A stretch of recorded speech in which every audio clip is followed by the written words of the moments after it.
Welcome to For Mannerless Women. I'm your host, Adelle Onyango, and this is a space committed to nurturing a new generation of shame-free women.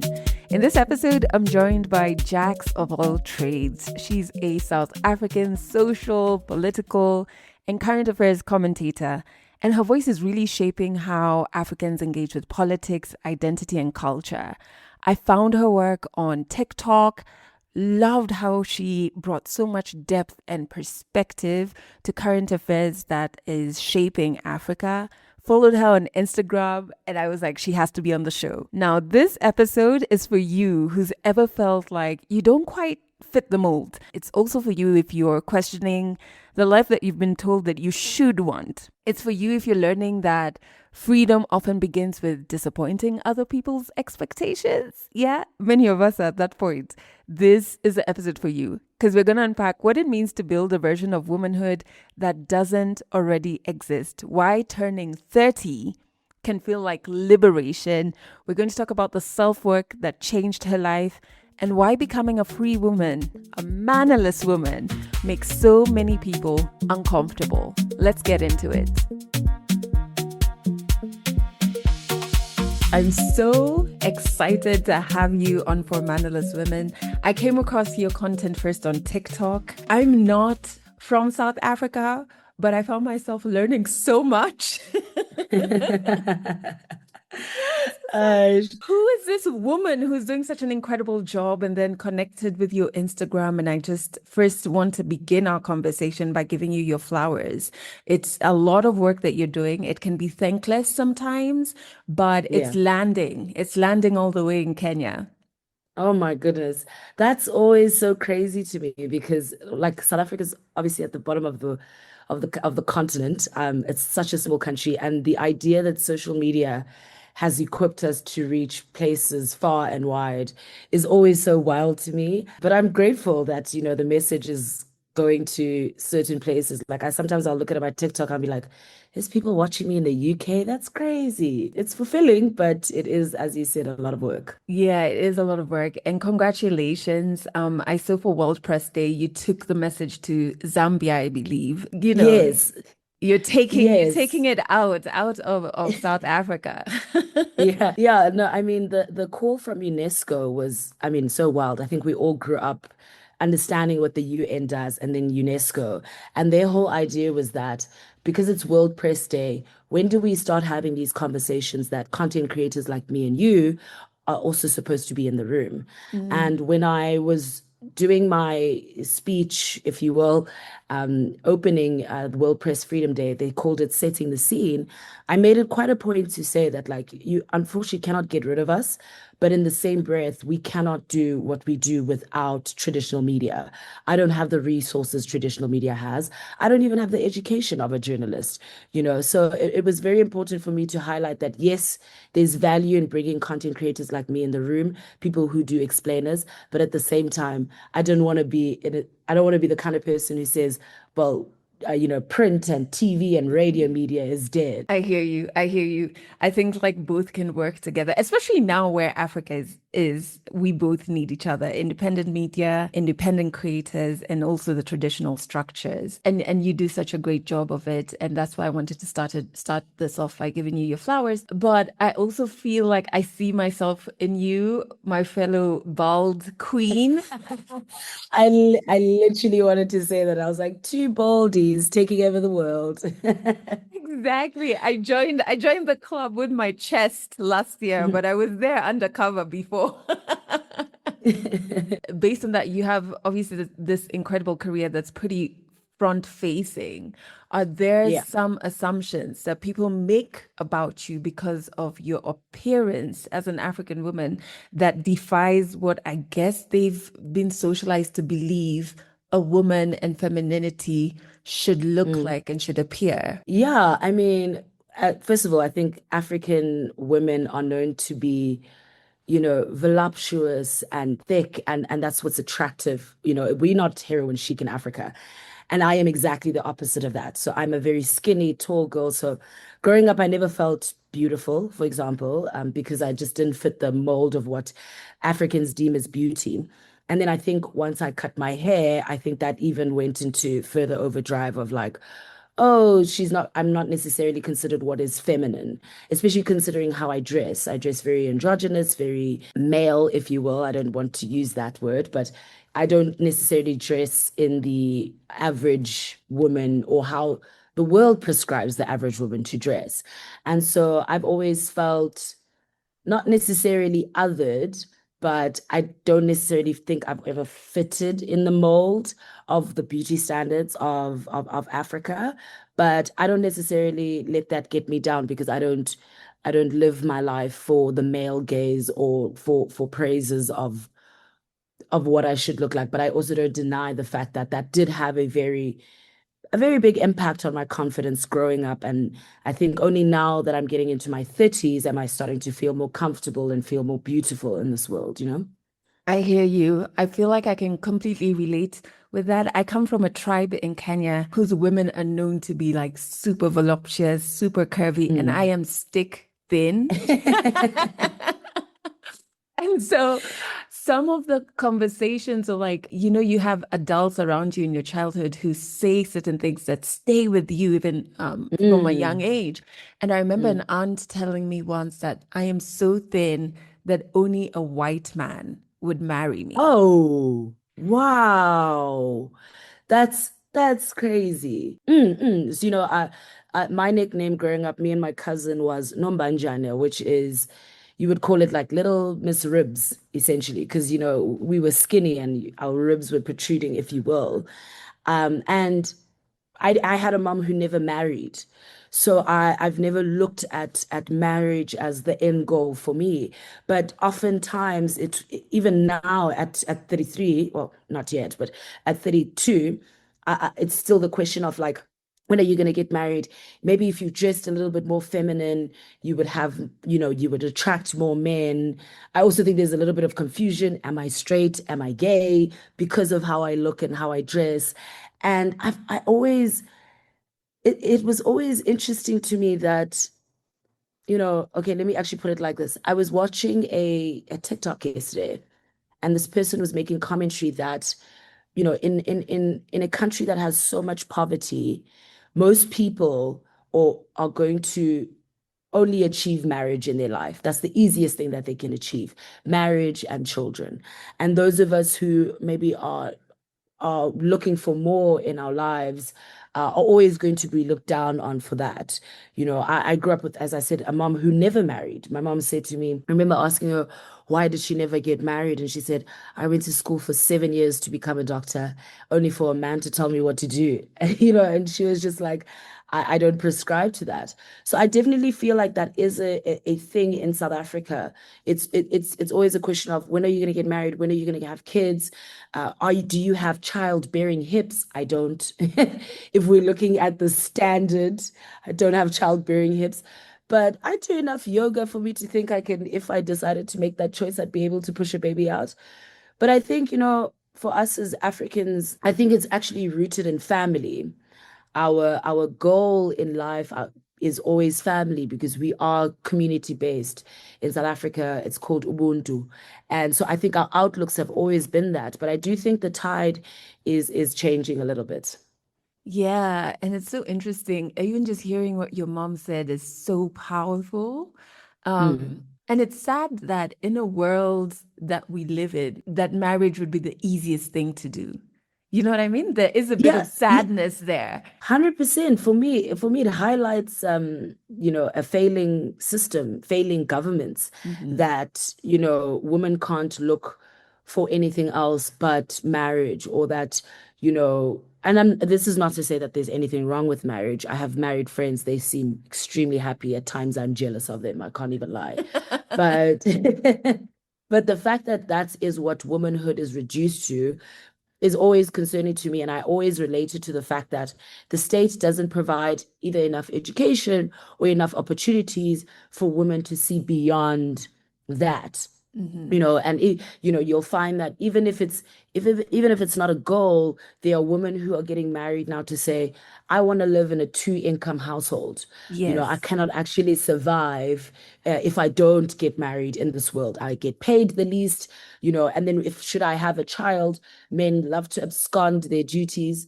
So I will be looking after that child. So it's easier for me to get married. So for me, I just always it's such a catch-22. I love the fact that as Africans we are rooted in community and family, but at the same time we don't necessarily prop up women to see beyond that. Let's spend a bit of time on that because I actually feel like so I've done the marriage and divorce thing, which I recommend at least one divorce for every woman.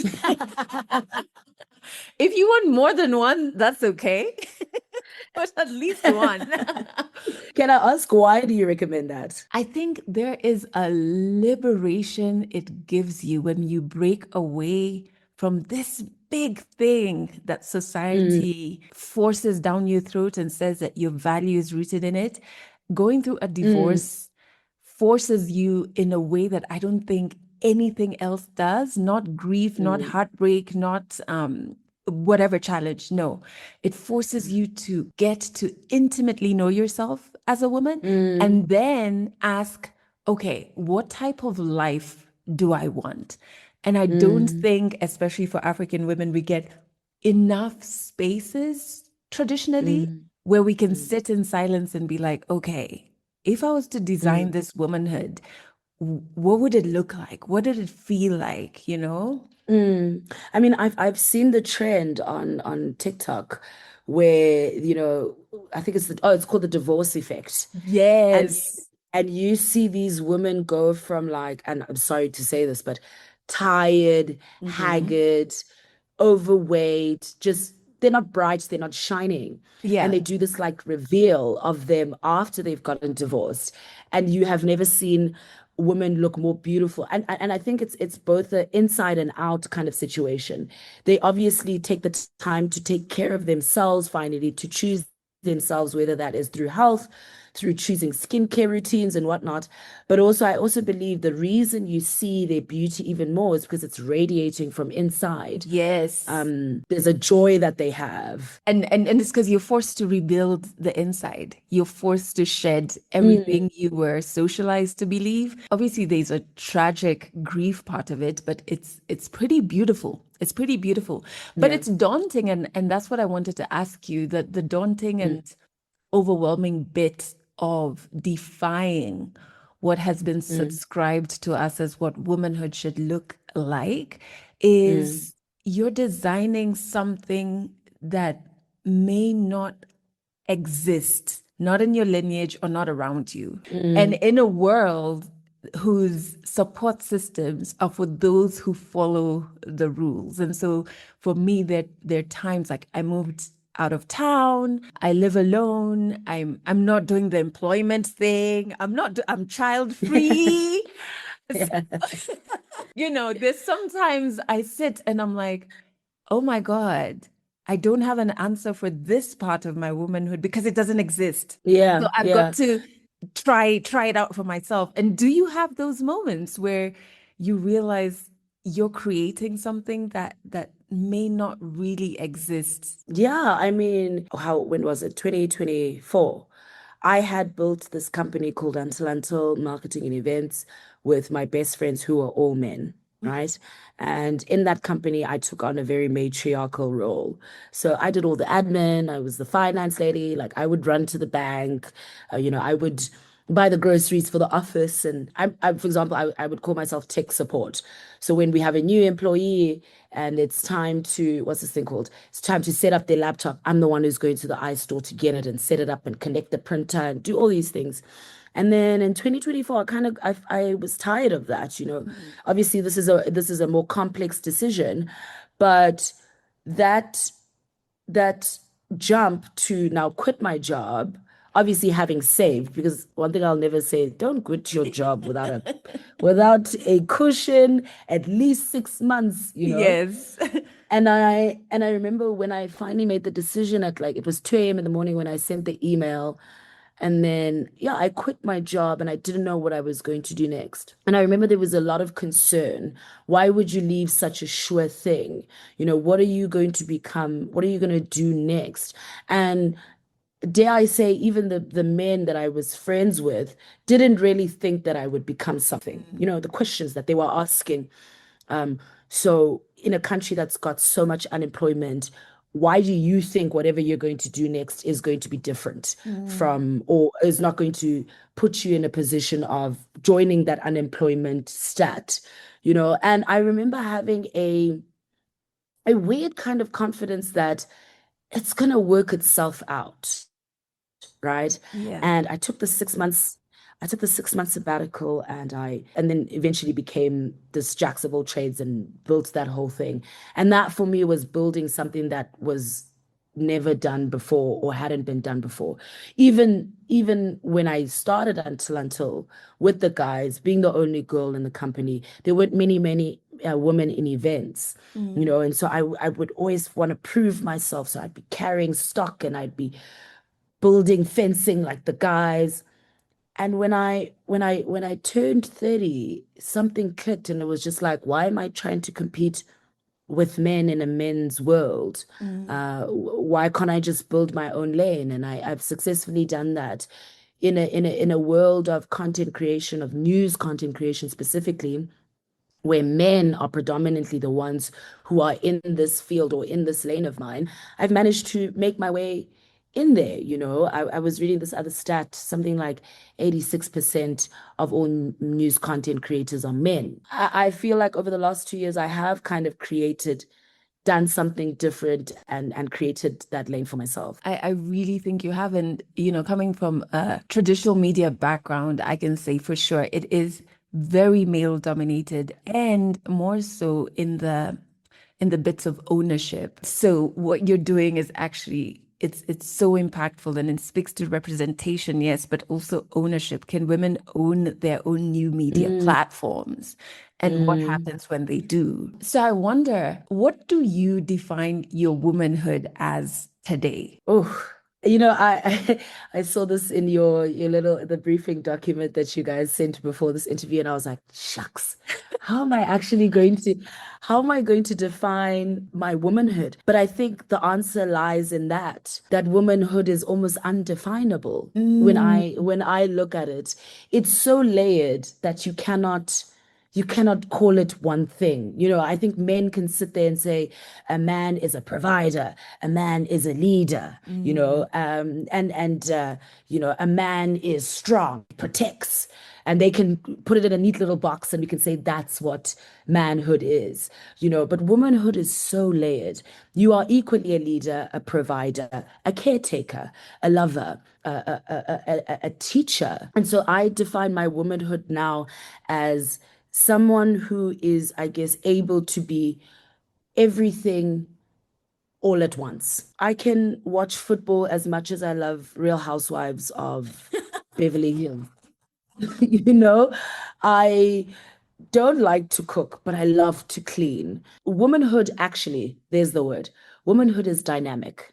And that's exactly what I am, a dynamic human being. I am funny, I am serious, I am strict, I love to party.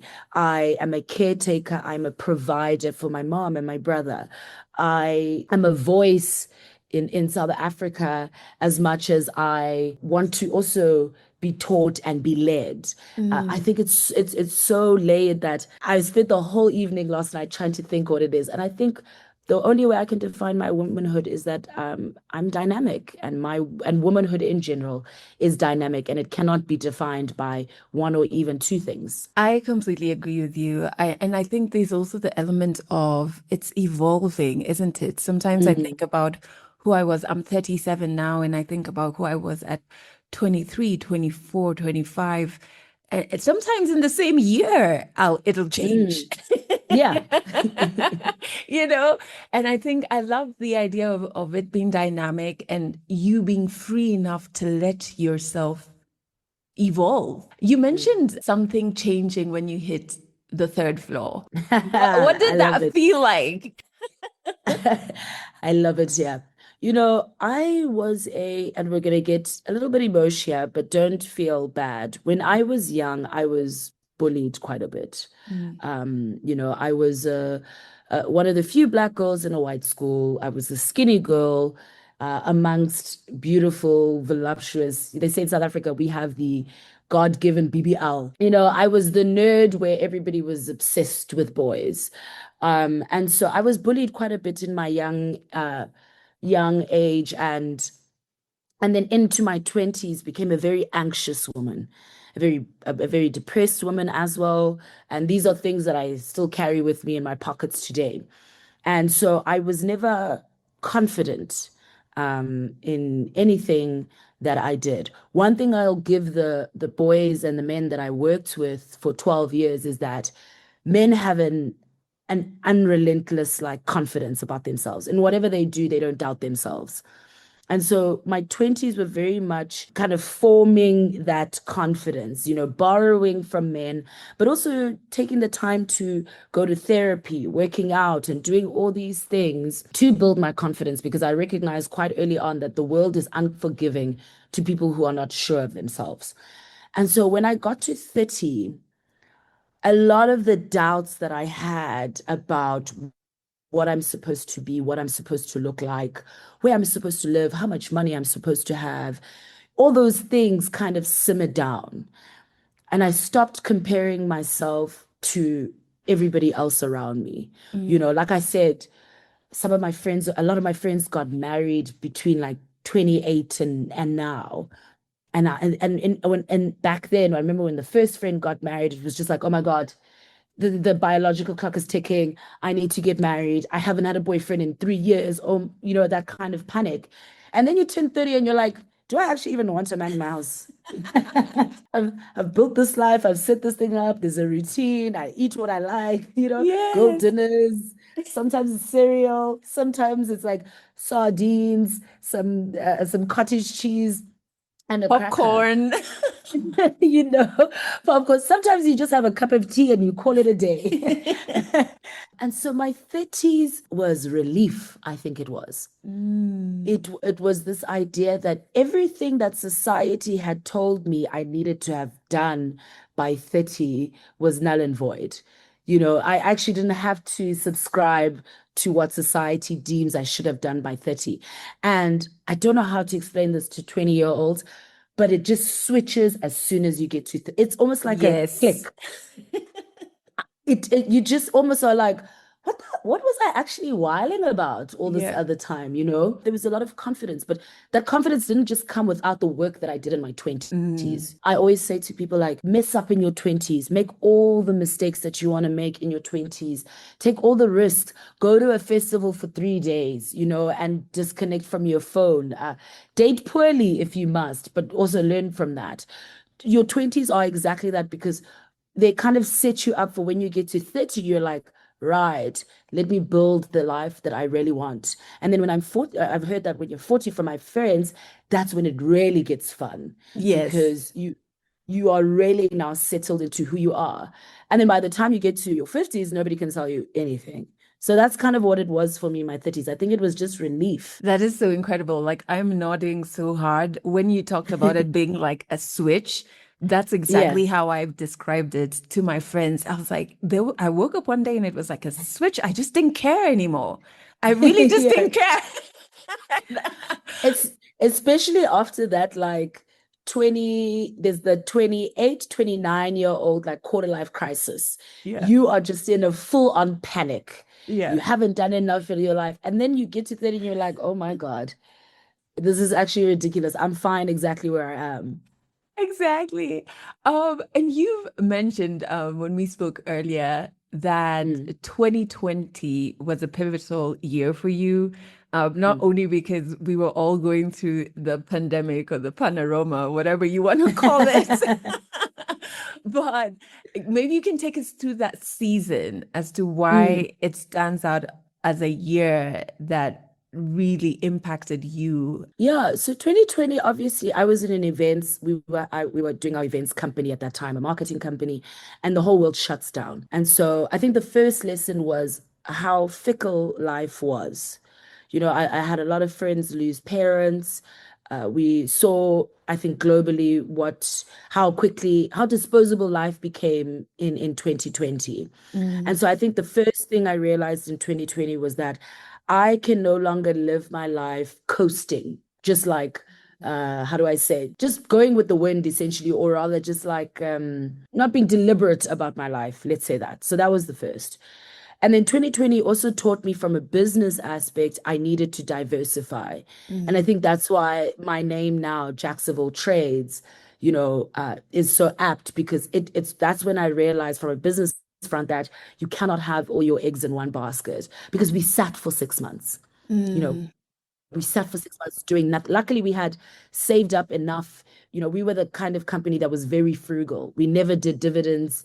We never had excessive salaries. And so we were able to ride the wave of the pandemic whilst we did absolutely nothing for 6 months before the country started opening up again. So, from a business perspective, I realized that I had to diversify what I was doing with my life. But I also think 2020 was the year I decided to go to therapy and start Mhm. taking it seriously, and start working out. I think majority of the world was working out and baking banana bread and doing all these things. But for me, the isolation, I mean, I did have a roommate, but the isolation of 2020 rocked me mentally. Mm. It took me over the edge. And I realized in 2020, no one was coming to save me but myself. And so I had to, if I wanted to get over the all my childhood trauma, I needed to start going to therapy. And then when I started going to therapy, my therapist was like, "You are so far down the hole. I think I need to put you on meds." And I said to her, I tried to negotiate. I said, "What else can we do?" And she was like, "Working out." And I said, "Okay, cool. Let's try working out and let's see if it's going to get me out of this depressive mode that I'm in." So for me, it was a complete overhaul on my life. And I think it was in 2020 that I realized that I no longer wanted to be part of my company. It would obviously take a couple of years to eventually make that decision. But it was also the first time I realized, huh, I was just in the right place at the right time with the right friends for me to become an events person. So it also forced me to interrogate, what do I want to do with my life? I Mm. had this degree in politics, philosophy, and economics, or at the time, well, I was 1 year away from graduating at the time. How do I enter politics in the untraditional route? Because I knew at the time I didn't want to be a civil servant. So it was just a year that forced me to sit with myself and figure out who I am, what do I want to do with my life, how do I envision it, and how am I going to do it? And just not necessarily when am I going to do it, but started kicking off the okay, if you're gonna do all these other things, let's now start putting the plans in place. This is so wonderful because I'm such a firm believer in therapy, whatever type of therapy sticks for a person, Mm, but just kind of going back and interrogating some of the things that you experienced, especially in childhood, that were normalized, that are actually holding you back. And then mm, also, it's funny because you find that the person you're operating as is the person mm, you had to become to survive and not necessarily who you truly are. And I mm. love that you started interrogating like this work I'm doing, is this what I want to be doing? And so in Yeah. that season of self-work, what is one of the major things you had to unlearn or something that you hold dear from that season to date? Anger. Mm, I was so aggressive and so angry in the sense that I think it's twofold. Obviously, there was a lot of anger at my mom, for example. My mom was I love my mom. She's a very hardworking lady. She's a doctor. She did so well in an apartheid South Africa, to mm, to come out of that and do what she did. But she was also never there.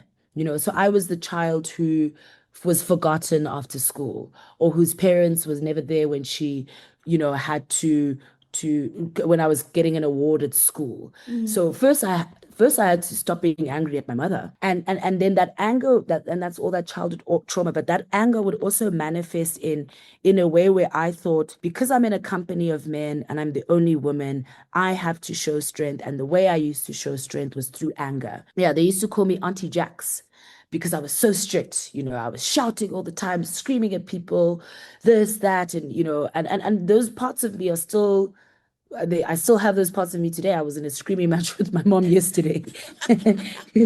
I was in a screaming match with my mom yesterday. But yesterday was the first time I'd gotten that angry in a very long time.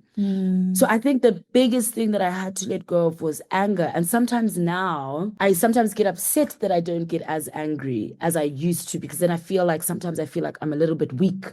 So let's say there's something that was supposed to be done isn't done, and I'm just like, well, there's nothing I can do about it. And then I move on and I'm just like, have we given that enough energy? Should we be doing more? But for me, it was anger, and Stoicism did a very good job in doing that. I did a degree in politics, philosophy, and economics, and philosophy ended up being my favorite subject. And so I started reading about different kinds of philosophies and which philosophy would I attach to myself. And Stoicism was that philosophy, and it is very much if I would describe it, it's a philosophy about all you can do is control yourself. Everything else that is outside of your control is essentially none of your business. And Yes. you kind of have to live your life like that. So if you get into an accident, I'll give you this example. In February, I got into an accident. I was in the car with my friend, and I hit this car at the back because it braked quite quickly, and I wasn't focused. I'll admit that, because we were laughing and dancing. And we get out of the car and she's in a tizzy. She's Mm. panicked. Oh my God, friend. I look at the car's still drivable. I have insurance. The lady gets out of the car. She has insurance. So this is how I'm approaching this whole thing. Do you have insurance, ma'am? She says, yes. I say, I have insurance. Let's exchange details. That's kind of like the mode that I'm in. And then my friend is literally, she's about to break down and cry on the side of the road. And she's like, I'm so sorry. I was the one who was distracting you. And then I can tell she is confused as to why I'm not crying, why I'm not upset, why am I not reacting to this accident in a way most people would react. And she's like, Chom, I don't understand. Why are you so calm? And I said, because the accident has happened. Mm. Like, it's happened now. Yeah. There's nothing I can do. What is in my control is, let's get into the car now. Let's go file a police report. And then let's go finish what we were doing, because we were on our way to run an errand. The car's still drivable. Yeah. I still need to go to the mall. Yeah. So let's go to the police station and sort this thing out. Let's go to the mall. Let's come back home. And I was flying out the next day, and I was like, I'll call insurance. They'll come pick up the car. It'll be fine. Yeah. So that's kind of like what I had to let go of. This is not to say that I don't get angry. I think family is still very much the one that still gets me. It's the one thing that still drives me to that anger. But in general, that's the one thing I'm very proud of, that I let go of through therapy. Because I struggled with anger, but from the opposite side. I would not allow myself to feel anger. And so Mm, now, like literally 2 days ago, I felt angry at someone who's disrespected mm, me. And for a moment mm. while I was driving, I said, wow, congratulations. Like, you're angry. You Right? felt it. And then I have to snap back into the anger. But I love that you're just so intentional about the self-work that you've done. And so to the woman who's listening, Mm. what are some things I hear therapy, I hear working out. What else do you do on a day-to-day that is kind of like part of your ritual to feed into the self-work? So every morning I wake up, and the first thing I do is I meditate for 10 minutes. I use this app called Calm. Mm-hmm. and and they'll have like different lessons with the meditation. The lady, it's a guided meditation essentially. And then I will always read from I every year. This book is broken now, but I have this book called The Daily Stoic, and Mm. it's 366 meditations on wisdom. And perseverance, right? So, for example, let me read you today's one. It says, don't set your mind on things you don't possess as if they were yours, but count the blessings you actually possess and think how much you would desire them if they weren't already yours. But watch yourself, that you don't value these things to the point of being troubled if you should lose them. I will wake up. So I'll wake up, I'll meditate, and then I'll read the daily stoic, and then I'll inscribe that in my journal, and then I'll journal my feelings. Like I have a lot of feelings today, this morning, based on the fight with my mom. But after that, I'm ready to now text my mom and say, hey, girl, I'm sorry. Are you sorry? Are you sorry? Yeah. I'm sorry. You know what I mean? And so those three things, and then wake up and then go to gym. And one thing I also try not to do, even though I've been really bad at it this week, is I don't touch my phone for the first hour of every morning. When I use that meditation app, I'm using it from my laptop because I think every morning we need just at least an hour with ourselves in whatever format that is. So the first time I touch my phone is when I get into the car and I'm about to play the music that's going to take me to the gym. Because I think we are living in a world where we are overstimulated constantly. If you are going to wake up and the first thing you're going to consume is the Iran war, this lady bought a Birkin, Drake dropped an album, Trump is in China, gold, oil, all those things, you're not setting yourself up for a good day. Yes. I think we just need to be with ourselves. And so I've found, as a very anxious person, maybe this is not applicable to everybody else, but as a very anxious person, I need time in the morning. I need to defrost and just be with myself. So those are my non-negotiables. I take my journal with me when I'm traveling even. I take pictures of the daily stoic pages for however long I'm going to be so I can continue that routine. That morning routine, I think, has saved my life. And I completely agree. I think they always say natural light before blue light. So like, don't touch your phone. For me, it takes about 3 hours before I'm ready to to find out what was burned while I was sleeping. Because it's always burning. One thing I also realize is that the world is always on fire. Yes. And as human beings, we are compassionate, empathetic people, most of us. And so as more we consume those things, the more we're going to take it in. I remember when all the stuff that was happening in Gaza was happening, and I was consuming it every single morning because I really wanted to say something on it, or I wanted to keep up with it. And I realized there's no person who unfortunately should be waking up every morning to see babies dying. And that's the first thing they see in the morning. Yes, we can sit there and recognize and lend our support and lend our voices, but it does not mean that I have to be the first person to consume all of that. I completely agree. I want to shift gears a bit and like touch on where the conversation really started in terms of like understanding our femininity and womanhood. So we know it's dynamic, right? Yeah. We know that it evolves. We know that when the third floor hits, like a switch, it got more confident. And I want to know, like, even when you speak about how people react to you having your bald look and how you dress, how much of that is rooted in like colonial influence? These are conversations that we're really diving into on the continent, which is so wonderful and so refreshing and so important. And so I wonder how much of that do you think comes from the colonial violent interruption to the way we were as Indigenous Africans? Oh, it's 100% linked to that. I'll say this. The amount of people who are shocked that I don't wear wigs is always astounding to me, because say what you want, I don't know what happens in West Africa. I know they have beautiful long hair, and in North Africa. Southern Africa, we do not have long hair. We are bush. We as South Africans are bushmen. We have short, crisp hair, and so I always see it in that comment. One thing I'll say about women in South Africa, women always recognize that I'm beautiful. Mm. But there's an element of it where it's oh my God, you're so stunning. I get this a lot. You're so stunning in real life, right? Also, because I don't use filters. I refuse to Mm. use filters on anything that I use. I'm not readjusting my nose for social media. I'm so sorry. I think whenever there's a shock, like, Jax, I've never seen you in a wig, and I say it's because I don't own one. And they'll be like, oh my God, that's so crazy. Now, this is not to say that women shouldn't wear wigs. I will never police how Mm. women feel beautiful. But we cannot deny that our idea of what is beautiful is directly linked to what colonialism taught us is beautiful, right? South Africa is a very conservative country. And so we're always expected to dress modestly. They never say it out loud. They always say we have the best democracy and whatnot, whatnot.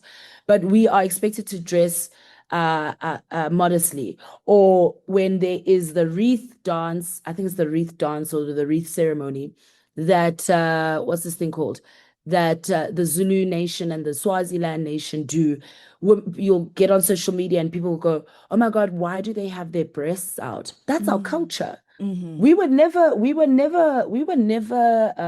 shy with our nudity, for example. We were never shy with expressing ourselves in all its formats. But because of Western beauty standards, we shift away from that. Even the idea of what is beautiful from a weight perspective, you know, Africans are naturally bigger in size, Mhm. but we are trying through all these diets because clothes aren't made here and clothes aren't made for us. So now we are trying to conform to those Zara sizes. This is not to say people should be unhealthy and obese, but this is to say that beauty or healthiness is not always going to look like a gym bunny from England. Mhm. It's not going to look like, a gym bunny from Latin America. And so I think it's 100% there's a correlation between the two. And sometimes it's sad for me to see that we don't appreciate our organic beauty, and it must always be dressed up to suit those standards. That is so true. I used to be like a wig girly through and Mm, through. And it's funny how, shame around your body creeps up on you because initially it started just because as an accessory. So I would have like pink hair, blue hair, and like mm, I'd change my hair as for my outfit. And that was fun. And then it just started getting more muted, more mm. white-like textures. I think the day I caught myself is when I wore a wig to go to the market. And I was just like, wait, what is happening? Yeah, I'm going to bend down to pick tomatoes. Yeah, it's also like when you see women at the gym and they have to have a wig. My Mm. sister, it's hot. Not a must. And the funny thing is, I've been to South Africa a couple of times, but I came last year, December, with my bald head. And Mm, it's something I'm still unpacking because I felt so appreciated in a mm, way mm, that I don't get in Kenya.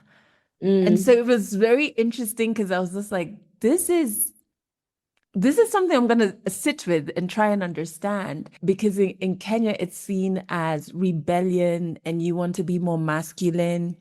And you're mm. like this angry feminist who now has even cut her hair.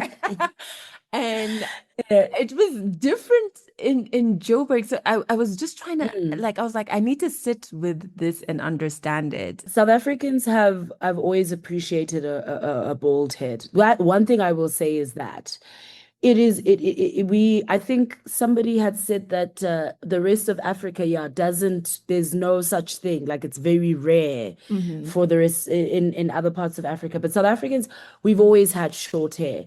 The issue I think I face is then when the short hair is then also attached to a lack of femininity, or rather an under uh, uh, uh, um a westernized femininity. So if you're going to be bold, you need to be wearing the heels, you need to be always in Yes. dresses, you always have to have a face beat so that you can prove that even though you still have your bald head, because we won't judge you for the bald head, but you still have to do this game of playing the fact that Yes. you are still feminine. Yeah. Right. So as much as we have accepted the bald head, thank goodness to my country, because I think I was in the UK and somebody said to me, oh my goodness. And she was a black girl, and I assume she was first generation because that's, when they play with the British Nigerian accent. She Yes. said to me, oh my God, you're so brave. And in my mind, I looked at her and I was like, what do you mean? Why would this be brave? And then I realized, oh, because the rest of Africa doesn't do this. So I'll give Yeah. us props for that. Yeah. I was writing poetry recently, and I think it just sums up what we were talking about. And one of the things I Mm, was writing is a piece on questions. I don't have the mm, answer yet, and maybe you can help me get that. And I mm. have been wondering why a free woman causes so much discomfort, not just to men, but to also other women, to society at large. And I just wonder, maybe I could pick your brain to help me write my piece. Yeah. Why do you think when you are a free woman, you cause discomfort? Because we as human beings are social, running in packs kind of human beings, in my mind, right?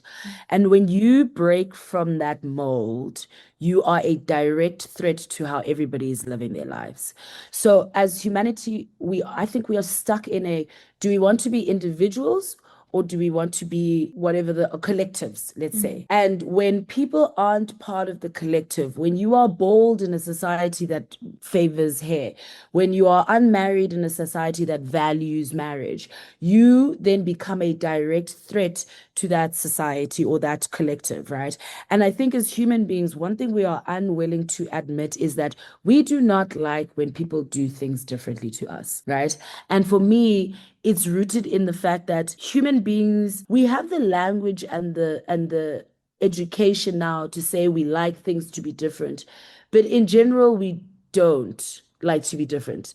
And I'll take it from a broader experience of like, why do countries go to war with each other? Because another country is a threat to their values and their beliefs.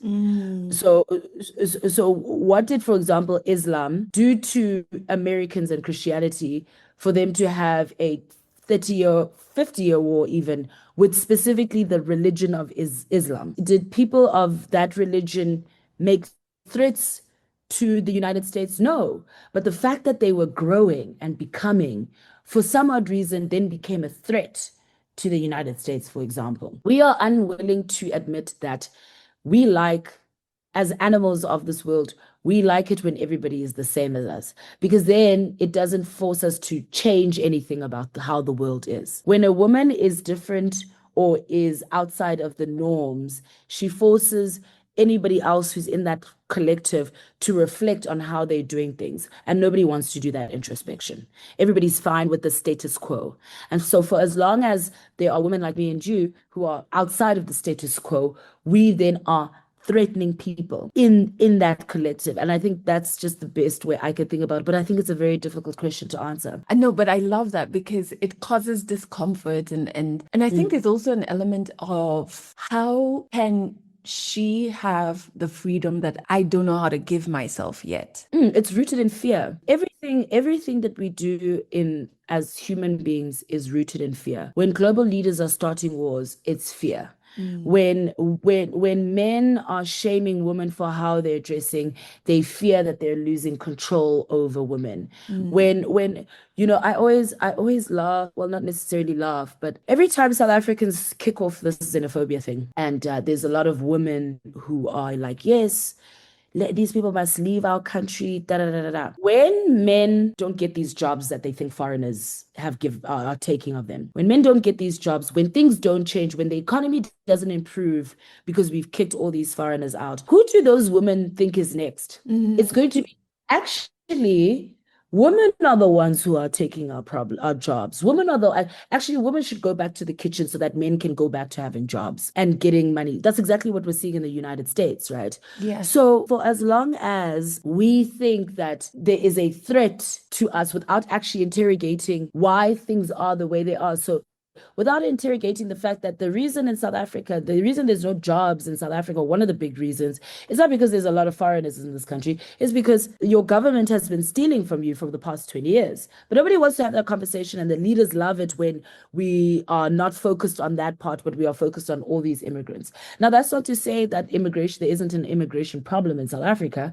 Two things can coexist. But everything that we do, all of our reactions as a humanity is always rooted in fear. You are scared that your life is not amounting to anything. So the first person you're going to blame is foreigners. And when that doesn't get solved, you know who's going to be next? Women. So when I see women campaigning against xenophobia and doing all these things against xenophobia, I'm always like, when the results are not what they want, you're going to be next. So true, so true. And Jax, speaking to you is so refreshing because you're so self-aware in a world where that is not common, unfortunately. And so kind of like as we wind up, what parts of yourself are you still discovering? Wow, that's a loaded question. More than anything, I mean, I think we've had a good discussion today about femininity. And I think what I've discovered about myself is that I also can be feminine. It's just maybe not necessarily what I'm still discovering about myself is the duality of life. I can be many things. I can be bougie and I can also be frugal. I can be in a dress one day. I can be in sneakers and jeans the next day. I'm discovering that thing that we spoke about the dynamics. That's not the English word, but you know what I mean? The Yes. dynamism or whatever of the world.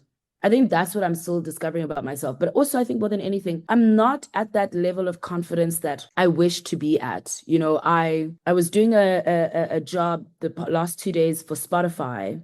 And I was still so very critical. I should have said this when I said that. I should have done this. And my manager looked at me and she said, that was really good. Did you held the room? You did so well. So there's still a lot of confidence in myself that still has to be built. There's still a lot of appreciation for my mind. Or I think one of the things that I still fear is I don't know where the line is between arrogance and confidence. And so I'm so afraid of never crossing over to arrogance. So I still play it safe. I still don't acknowledge my wins. And I think that's something that I still need to tap into is to be comfortable when I win, to recognize that I'm good at what I do and to not have to wait for other people to confirm it for me. That's where I'm still stuck. You know, I don't think I've done a good job ever. And that's scary, you know. I don't think I've done a good job ever. I always think there's room for improvement.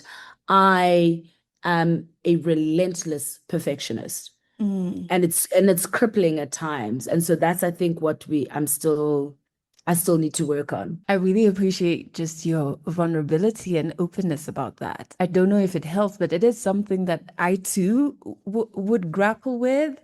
I think I do, but it's really reduced now just because the going back to the divorce that I think every woman needs, Jax. All you need to do to solve this is get a divorce. No, I'm playing.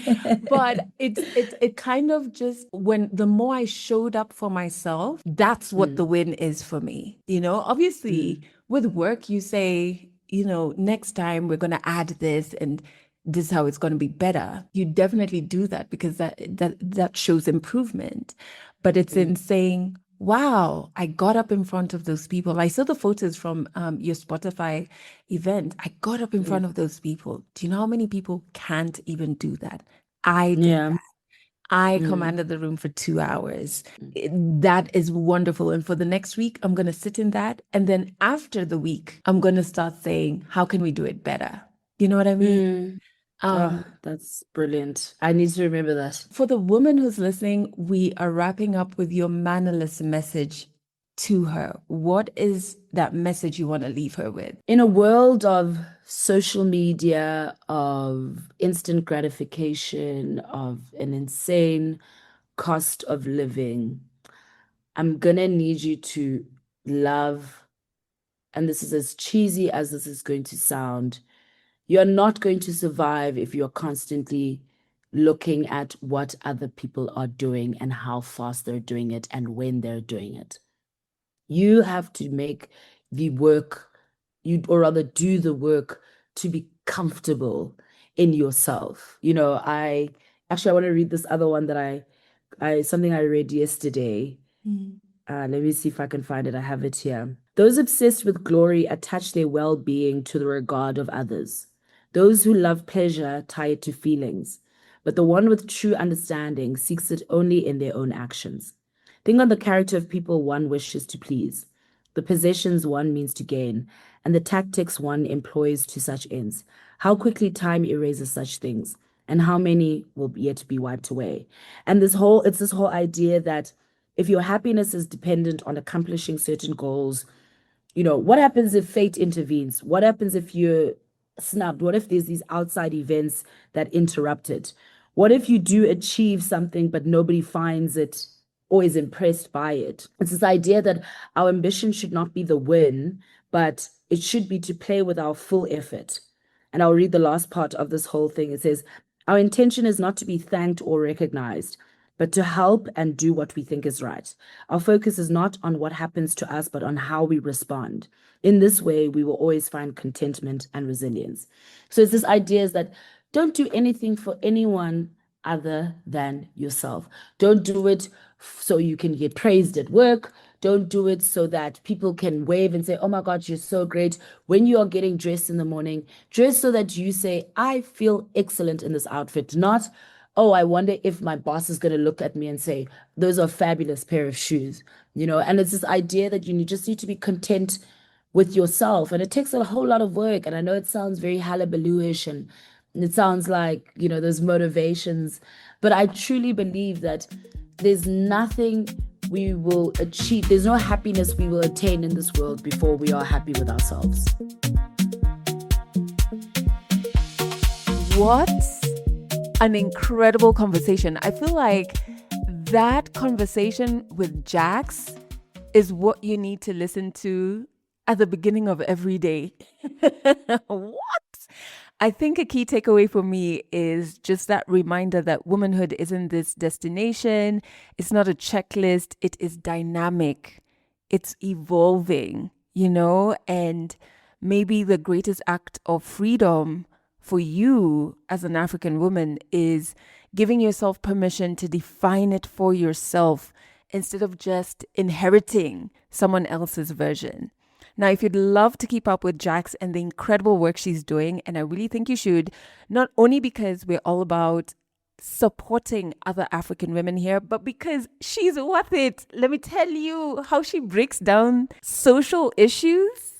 Very refreshing. So what we've done is we put all the links on where you can find her in the show notes. Please go and follow her right away. And if this conversation made you think, maybe it's even challenged how you think, or you feel more seen, share it with all the mannerless or almost mannerless women in your life.